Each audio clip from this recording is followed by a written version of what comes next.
কালকে দেখলাম কেষ্টদা বলেছে মাকে বলে এসছি 230টা আসন দিতে হবে। আমি তো আজকে 20টা আরো বাড়িয়ে বলবো। 250 আসনে তৃণমূলকে জেতাতে হবে, না হলে যে দল 70টা আসন নিয়ে একটা গরিব ছেলেকে চিকেন প্যাটিস বিক্রি করে বলে মারছে, সেই দল যদি ক্ষমতায় থাকে তাহলে আগামী দিনেরা কি অবস্থা করবে বাংলার খালি একবার ভেবে দেখুন।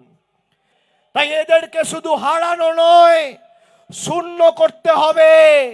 তৃণমূল কংগ্রেসের জোড়া ফুলের বোতামটা টেপা মানে এই বিজেপির বাংলা বিরোধী নেতাদের জব্দ করা, শিক্ষা দেওয়া এবং শায়েস্তা করা।